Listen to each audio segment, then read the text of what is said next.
And welcome. बहुत बहुत स्वागत है आपका प्रॉपर्टी गुरु में। आपके साथ मैं हूं आपका होस्ट विपिन भट्ट।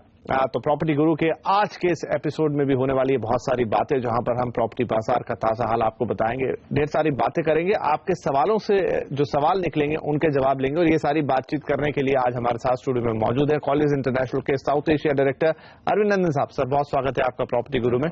तो आइए अरविंद जी के साथ हम सवाल जवाब के सिलसिले की शुरुआत करते हैं। हमारे पहले कॉलर कपिल गोयनका है, मुंबई से हमें कॉल कर रहे हैं। कपिल जी, बहुत स्वागत है आपका, बताइए क्या होगा सवाल। Actually I am looking for a commercial property. तो मैंने मुंबई में जो कनिका का वॉल स्ट्रीट है उसको फाइनलाइज किया है। आई वांट टू नो कि whether for commercial property whether it's a good property and आगे मेरे को उसको लीज आउट करना है, और lease out what will be the rental I can get on this property. ठीक है, और ये प्योर आपका पर्पस जो है वो निवेश का ही है? जी हाँ जी। चलिए, तो कनाकिया का वॉल स्ट्रीट आपने देखा अंधेरी में। तो अरविंद जी इनके सवाल का जवाब भी देते हैं और थोड़ा सा कमर्शियल प्रॉपर्टी बाजार पे भी हम बातचीत कर लेते हैं। तो पहले इन्हीं का सवाल ले लिया जाए, क्या सलाह देंगे आप इन्हें? जी, वैसे ये अच्छा है कि हम कमर्शियल प्रॉपर्टी की बात कर रहे हैं, क्योंकि अमूमन हम रेजिडेंशियल पे ही बात करते हैं। तो सबसे पहले कपिल जी के सवाल का सीधा सीधा जवाब देने से पहले थोड़ी सी बात मैं करना चाहता था कमर्शियल मार्केट के बारे में। देखिए, जो इस समय इंडिया में जो बड़े कमर्शियल मार्केट हैं, अगर आप दिल्ली, बॉम्बे और बैंगलोर को ले लें, तो इनके बीच काफी ज्यादा लीजिंग होती है। सबसे ज्यादा तो बैंगलोर में होती है, करीब हर साल 13-14 million square foot higher grade property lease होती है। मुंबई में भी कमोबेश फ्लक्चुएट होती रहती है 5 से 10 मिलियन के बीच में। दिल्ली भी उसी तरह का मार्केट है। अब इन मार्केट्स के अंदर भी कुछ ऐसे लोकेशंस हैं, कुछ ऐसी माइक्रो मार्केट्स हैं जिन्हें हम कहते हैं माइक्रो मार्केट, जो कि अपकमिंग हैं और जिनमें लगातार बढ़ोतरी होने की उम्मीद है। अगर आप मुंबई की सिर्फ बात करें तो यहाँ पर आप देखिए, ट्रेडिशनली तो नरीमन पॉइंट यहाँ का सीबीडी कहलाता था, सेंट्रल बिजनेस डिस्ट्रिक्ट, लेकिन वो पोजीशन अब नहीं रही। अब जो बांद्रा कुर्ला कॉम्प्लेक्स है वो अब सीबीडी कहलाने लगा है, और इसके इर्द गिर्द बहुत सारे सेकेंडरी मार्केट्स डेवलप होते गए हैं। अंधेरी कुर्ला उनमें से एक है, पवई भी है, गोरेगांव है, या लोअर परेल का हिस्सा है जो बीच में पड़ता है, जिसे सेकेंडरी बिजनेस डिस्ट्रिक्ट हम अक्सर कहते थे। ये सारे बड़े इंपॉर्टेंट से मार्केट हैं, और इन सब मार्केट्स में इन दिनों काफी ज्यादा एक्टिविटी होती आई है। अब ये तो हुए माइक्रो मार्केट्स, लेकिन ये भी ध्यान रखिए कि पिछले करीब 1.5-2 साल में चूंकि इकोनॉमिक एक्टिविटी बहुत ज्यादा नहीं हुई है, इसलिए कमर्शियल मार्केट्स में एक्टिविटी भी बहुत ज्यादा नहीं हुई है। यानी कि ना तो लीजिंग बहुत ज्यादा हुई, न सेल परचेज बहुत ज्यादा हुई। अंधेरी कुर्ला वो मार्केट है जो धीरे धीरे उभरता हुआ दिखाई पड़ रहा है।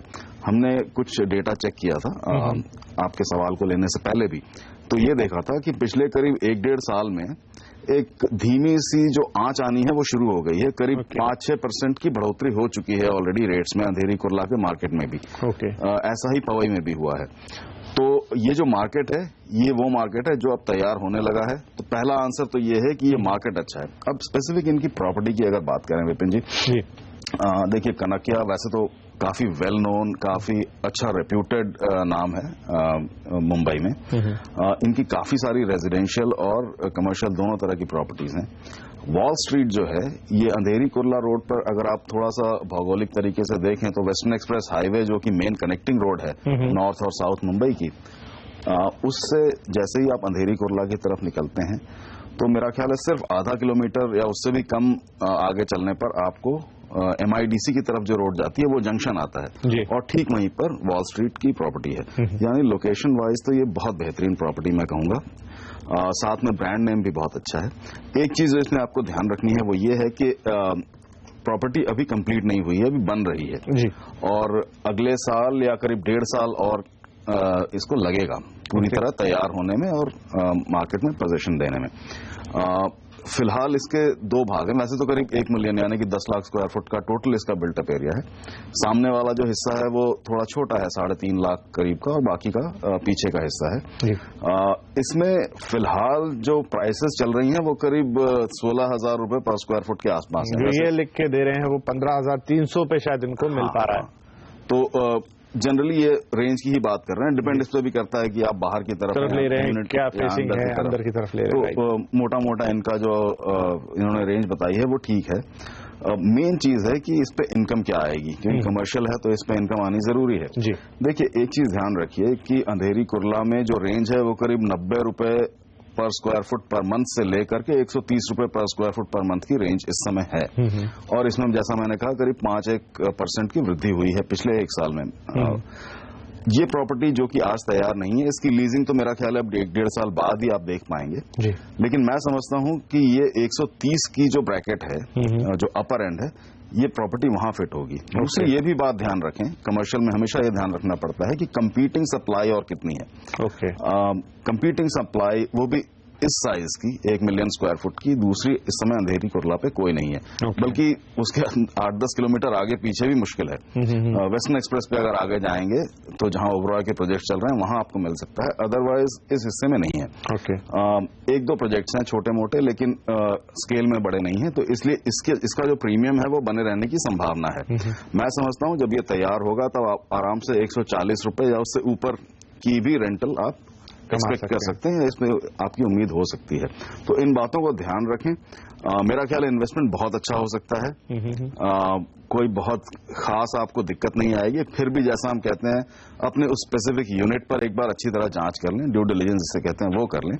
बाकी मेरे ख्याल से ये इन्वेस्टमेंट ऐसा है जिसे ये आसानी से कर सकते हैं अगर इनके बजट के अंदर है तो। इसके साथ प्रॉपर्टी गुरु में वक्त होता है छोटे से ब्रेक का, लेकिन ब्रेक पर जाएं उससे पहले आपको दिखा देते हैं डॉक्टर फिक्सिट के water proofing tips.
Welcome back. आप देख रहे हैं प्रॉपर्टी गुरु और आपके सवालों के जवाब देने के लिए हमारे साथ स्टूडियो में मौजूद है कॉलेज इंटरनेशनल के अरविंद नंदन साहब। तो आइए सवाल जवाब के सिलसिले को आगे बढ़ाते हैं। ईमेल में ले लेता हूं। यहाँ पर कमलजीत गुलाटी साहब ने हमें भेजा और पूछना चाहते हैं कि 60 लाख के बजट पे एक रिहायशी प्रॉपर्टी में निवेश करना चाहते हैं, नवी मुंबई या ठाणे में कहाँ घर खरीदना ठीक रहेगा।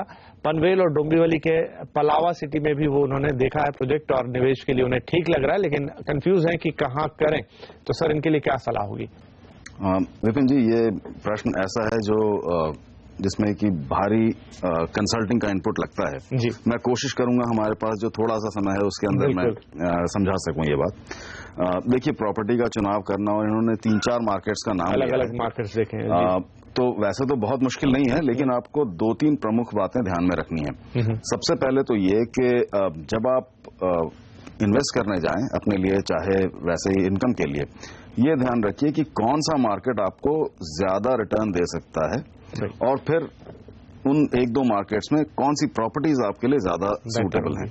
ये प्रोसेस आपकी होनी चाहिए, ना कि पहले प्रॉपर्टी ढूंढ लें और फिर मार्केट सोचने लगे। तो मार्केट, अब जैसा इन्होंने कहा पनवेल, नवी मुंबई तो वैसे सबको एक तरह से मिला लेता है, फिर भी मैं पनवेल, थाने, डोंबिवली, इन 2-3 मार्केट्स की हम बात करें। नवी मुंबई से मेरा ख्याल है इनका मतलब वाशी, खारगर वगैरह से शायद हो सकता है। अब देखिए, ऐसा है कि पनवेल एक वो मार्केट है जो कि भविष्य के लिए तैयार हो रहा है। पनवेल में आज बहुत कुछ नहीं है, लेकिन उम्मीद है कि भविष्य में शायद सबसे चमकदार मार्केट या सबसे मजबूत मार्केट बन जाएगा। उसकी जगह अगर आप थाने की बात करें तो थाने एक बना बनाया सा मार्केट है। आज से 100 वर्ष पहले भी थाने था और वहां पर भी रिहाइश थी, लेकिन अब जिस तरह से डेवलप हो गया है तो उसमें भी कुछ हॉट स्पॉट्स बन चुके हैं। इसके अलावा डोंबिवली है जो कि अभी अभी उभरना शुरू हुआ है, हालांकि पहले से रहा है, लेकिन पलावा सिटी के आने से और उसके इर्द गिर्द और डेवलपमेंट होने से वो भी उभरने लगा है। इन 3-4 प्रमुख मार्केट्स की बात करें और ये देखें कि कहां पर कैसी इन्वेस्टमेंट आज की जा सकती है। तो मैं थाने से शुरुआत करता हूं, शायद सबसे पहले से बसा हुआ है इस वजह से। देखिए, थाने में वैसे तो बहुत कुछ आ जाता है। अगर आप बोरीवली से उत्तर में चलने लगे तो घोड़बंदर रोड शुरू हुई नहीं कि थाने शुरू हो जाता है। अगर आप मुलुंड की तरफ से जाएं तो मुलुंड क्रॉस करने के कुछ देर बाद ही आप थाने में पहुंच जाते हैं। तो ये बड़ी लंबी सी स्ट्रेच है थाने की। अब दोनों तरफ से, यानी कि बोरीवली की तरफ से और मुलुंड की तरफ से अगर आप देखें तो थाने में हॉटस्पॉट्स बन चुके हैं। मेरी समझ से घोड़बंदर का जो स्ट्रेच है वो थोड़ा सा डिलेड स्ट्रेच है। मुलुंड वाली स्ट्रेच जो है जहां पर पोखरण रोड नंबर 1 है, पोखरण रोड नंबर 2 है, फिर घोड़बंदर रोड जो उत्तर में कनेक्ट हो जाती है, उसके आसपास जो एरियाज हैं वो वैसे तो पहले किसी जमाने में इंडस्ट्रियल थे और आसपास रिहायश भी थी, लेकिन अब वहां पर मुंबई के बिल्डरों ने काफी बड़े डेवलपमेंट बनाना शुरू कर दिए हैं। मुंबई के सारे प्रोमिनेंट नाम आपको लगभग वहां मिल जाएंगे। आप लोढ़ा ले लें या कोई भी ले लें, वो सारे वहां पर हैं। उस मार्केट की इस समय स्थिति थोड़ी सी ऐसी है कि मार्केट तो बहुत अच्छी है, लेकिन कीमतें अब बढ़ने लगी हैं। 60 लाख के बजट में आप आज भी वहां वैसे घर ले सकते हैं, हाँ, स्कैन कर सकते हैं मार्केट को। और मेरा ख्याल है वो इन्वेस्टमेंट जो होगा वो आपके लिए जल्दी रिटर्न देना शुरू करेगा, हालांकि उतने हाई रिटर्न्स नहीं देगा जितना घोड़बंदर वाले स्ट्रेच से अगर आप जाएं और आप विजयनगर या उसके आसपास के एरिया में इन्वेस्ट करें, जहां पर टिकट साइज थोड़ी सी कम हो सकती है, लेकिन हो सकता है रिटर्न थोड़ी ज्यादा हो जाए। फिर भी एज एन इन्वेस्टर अगर मैं खुद इन्वेस्ट करता और अगर मेरे पास प्राइस का बंधन न होता दोनों के बीच में, तो मैं पोखरण रोड नंबर 1 या उस स्ट्रेच के आसपास जो है वहां इन्वेस्ट करना पसंद करता, क्योंकि ऑलरेडी वहां पर इंफ्रास्ट्रक्चर काफी मजबूत है, कनेक्टिविटी उसकी ज्यादा अच्छी है थोड़ी सी, और ऑलरेडी मार्केट एस्टैब्लिश हो गई है। तो ये तो हुआ थाने। अब अगर हम चले जाएं पनवेल को देखने लगे, तो पनवेल बहुत अर्ली है अभी स्टेज में। पनवेल में आज आपकी कीमतें जो है करीब 5,000 से 6,000 रुपए पर स्क्वायर फुट के आसपास हैं, और ये मार्केट अपने, मैं समझता हूं इसमें मेजर डिलीवरीज जो आएंगी, रेडी होकर प्रोजेक्ट्स मिलेंगे, वो 2019-20 के आसपास मिलने शुरू होंगे। तो आज अगर आप इन्वेस्ट करते हैं तो आप एक डिस्काउंटेड प्राइस पर इन्वेस्ट करेंगे। करीब कहना तो मुश्किल होता है कितना डिस्काउंट होगा, लेकिन 10 से 30% के बीच में कहीं भी डिस्काउंट हो सकता है, जो अंत में मार्केट प्राइस बनेगी उससे। तो इसलिए आप आज अगर इन्वेस्ट करते हैं तो 30-40% की आपकी बढ़ोतरी होने की संभावना होती है। साथ में ये भी ध्यान रखें कि वहां पर बड़े प्रोजेक्ट्स आ रहे हैं, जैसे मैराथन नेक्स्ट जोन है, इंडिया बुल्स पार्क है, हीरानंदानी पैलेस गार्डन्स हैं, साई वर्ल्ड सिटी है जिसका कि काफी नाम सुनाई पड़ रहा है, और ऐसे करीब मैं समझता हूँ 2 दर्जन प्रोजेक्ट तो आराम से होंगे। हालांकि करीब 1.5-2 दर्जन प्रोजेक्ट आपको पनवेल के उस बेल्ट में भी मिल जाएंगे जहां हमने अभी चर्चा की। तो अब इन दोनों के बीच आप ये तय कर सकते हैं या तोल सकते हैं कि कहां पर आप इन्वेस्ट करें ताकि जल्दी यूज होना शुरू हो जाए, जो कि थाने हो सकता है, या कहां इन्वेस्ट करें जहां पर कि उसे डिस्काउंटेड प्राइस में मिले, और जिसे हम रियल एस्टेट की कॉमन भाषा में कहते हैं बेक होगी investment over a period of time, तैयार होगी, पकती रहेगी, और फिर बाद में उसका अपसाइड आपको मिलेगा। अपसाइड दोनों में है। पनवेल में आज आप अर्ली हैं तो ज्यादा मिल सकता है। इसके अलावा इन्होंने पलावा सिटी का भी नाम लिया है। पलावा सिटी वैसे मैंने देखी है, बहुत अच्छी डेवलपमेंट बनी हुई है और काफी बड़ी इंटीग्रेटेड डेवलपमेंट है, उसके अंदर सब कुछ है। डोंबिवली भी एक मार्केट वो है जो तैयार हो रहा है, हालांकि पनवेल से कोई बहुत जुदा नहीं है, बहुत अलग नहीं है, लेकिन वो तैयार हो रहा है और भी अर्ली है अपनी स्टेज में। उसके आसपास भी और डेवलपमेंट हो रही है। पलावा सिटी में अगर आप इन्वेस्ट करना चाहते हैं तो ये जरूर ध्यान रखें कि आप वहां आज जाके तुरंत रह तो सकते हैं, लेकिन आप काम कहाँ करने जाएंगे, या आपका रोज का आना जाना कैसा है, आपका आचार कैसा है, आपके परिवार की क्या नीड्स हैं या जरूरतें हैं, वो अगर फिट हो जाती हैं तो जरूर कर लें, क्योंकि वो तो तैयार है। थाने में भी आज तैयार आपको रेडी मिल सकती है। आप ये देख लें कि आपको कहाँ आना जाना है, आपकी दिनचर्या कैसी होती है, आपकी इकोनॉमिक एक्टिविटी, आपकी लाइफ कैसी है, उस सब के हिसाब से अगर आपको सूट करता है तो थाने या डोंबिवली में कर लें। और अगर सिर्फ और सिर्फ इसलिए इन्वेस्ट करना चाहते हैं कि भविष्य में बहुत अच्छे रिटर्न मिलेंगे, एयरपोर्ट जब बन जाएगा, आप पता नहीं कब बनेगा ये तो नहीं कह सकते, लेकिन जब भी बन जाएगा और सारा शहर उस तरफ जब शिफ्ट होने लगेगा तब आपको उसका फल मिल सकता है। तो इन 2-3 बातों को सामने रख के आप अपना चुनाव करें। मैं अगर खुद अपने लिए चुनाव करूंगा तो मैं शायद आज थाने या पनवेल के बीच में से चुनना चाहूंगा। राइट, तो यहाँ पर ये सलाह मेरे ख्याल से एक सवाल के जरिए सबके लिए हो गई जो मुंबई या उसके आसपास निवेश करना चाहते हैं 50 से 60 लाख के बजट में या 60 लाख से थोड़े से ज्यादा के बजट में। अब आपका होराइजन कितना है और आपका पर्पस क्या है? ये दो चीजें आप क्या थोड़े समय तक के लिए रुक सकते हैं, तुरंत रेंटल इनकम लेना चाहते हैं, या फिर अपने लिए ही घर क्यों ना खरीदना चाहते हो? आई थिंक काफी विस्तार से हमने यहाँ पे जवाब दे दिया। अब अपनी नीड के हिसाब से आप यहाँ पर डिसीजन ले सकते हैं। चलिए यहाँ पर अब हम लेते हैं छोटा सा ब्रेक के बाद भी कुछ और सवाल।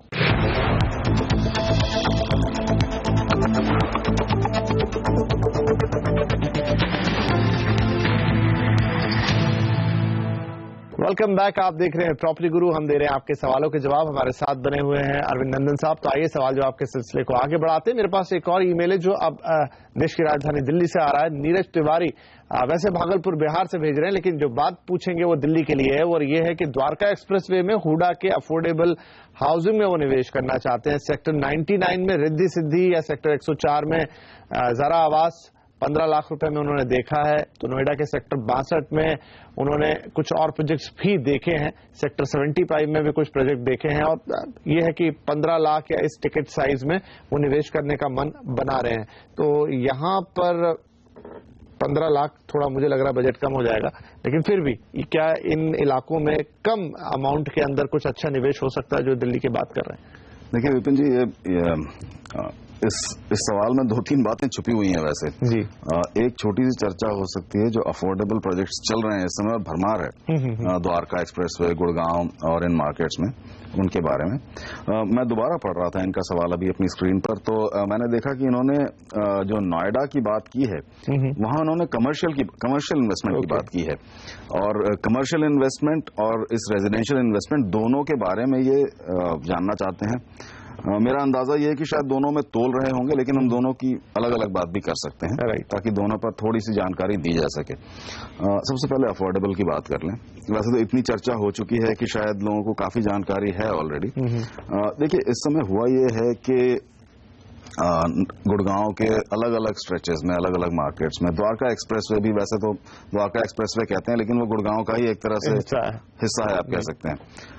यहाँ पर अफोर्डेबल प्रोजेक्ट्स की बहुत सारी अनाउंसमेंट्स हुई हैं पिछले कई वर्षों में। उसकी 1-2 वजहें भी हैं। एक तो ये है कि अगर आप सिर्फ EWS बनाते हैं तो वो एक अलग तरीके से ट्रीट होता है, और अगर आप अफोर्डेबल हाउसिंग के नाम से उसे अनाउंस करते हैं तो सरकार की पॉलिसी के तहत आपको काफी सारी उसमें बेनिफिट्स मिल जाती हैं, छूट भी मिल जाती हैं। जैसे कि आपको FAR पे या एक्सटर्नल या इंटरनल इंफ्रास्ट्रक्चर पे जो पैसे खर्च करने हैं उस पर आपको छूट मिल जाती है, तो आपकी प्रोजेक्ट कॉस्ट काफी नीचे आ जाती है, और अफोर्डेबल के नाम से आप प्रोजेक्ट बना सकते हैं। अब अफोर्डेबल क्या है ये तय करना कई दफे बड़ा मुश्किल हो जाता है। देखिए अफोर्डेबल अगर मैं बिल्कुल फाइनेंस की भाषा में तय करना चाहूं या बैंकों की भाषा में, तो आम एक जो आपकी मीडियन इनकम है उसका 60 गुना, महीने की इनकम का 60 गुना, यानी कि 5 साल की इनकम के बराबर आपकी अफोर्डेबिलिटी मानी जाती है। तो अगर आप पॉपुलेशन का मीडियन इनकम निकालें और अगर वो मान लीजिए कि 4-5 लाख है, तो अफोर्डेबल जो है वो करीब 20 लाख के आसपास होगा। ये एक मोटा सा फॉर्मूला तय किया जाता है। इसी फॉर्मूले को ध्यान में रखते हुए अफोर्डेबल प्रोजेक्ट्स बहुत सारे बनाए भी जा रहे हैं। मुश्किल ये हुई है कि कई सारे प्रोजेक्ट्स लॉन्च तो हुए हैं जी, लेकिन वो अपने अंजाम तक नहीं पहुंच पाए हैं, उनमें से बहुत सारे। इन स्पेसिफिक प्रोजेक्ट्स की बात मैं फिलहाल नहीं कर रहा हूं, इन पे हम छोटा सा टचअप कर लेंगे वैसे, लेकिन जनरली ये हुआ है उस मार्केट में, और अधिकांश जो इन्वेस्ट करने वाले हैं वो या तो पब्लिक सेक्टर के या गवर्नमेंट सेक्टर के एम्प्लॉयज थे जिनके पास समय भी है, लेकिन प्रोजेक्ट्स कई फंसे हुए हैं। ये आप ध्यान में रखें। जहां तक इनके प्रोजेक्ट रिद्धि सिद्धि की बात है, मेरी जानकारी के मुताबिक ये करीब 15 से 20 लाख की रेंज में है। ओके, तो शायद इनके बजट से थोड़ा बाहर हो सकता है, या अगर उसे अफोर्ड कर सकते हैं तो अच्छी बात है, क्योंकि 15 लाख जो है वो बेस कॉस्ट, बेस प्राइस है। फिनिश प्राइस इसकी 17 लाख के ऊपर, 17 लाख से ऊपर जाएगी। दूसरा ये भी चेक कर ले, मैंने कोशिश की थी, शायद इसमें बुकिंग्स अवेलेबल नहीं है, तो अगर ये ऑलरेडी बुक कर चुके हैं तो अच्छी बात है, लेकिन फिलहाल शायद बुकिंग्स अवेलेबल नहीं है। ज़ारा आवास में जबकि बुकिंग्स फिलहाल अवेलेबल हैं, और ये मेरा ख्याल है मार्केट के उस हिस्से में है, NH24 के पूर्वी हिस्से में है। ये ठीक सा प्रोजेक्ट है, इसे ये इन्वेस्ट कर सकते हैं अपनी ड्यू डिलिजेंस कंप्लीट करने के बाद।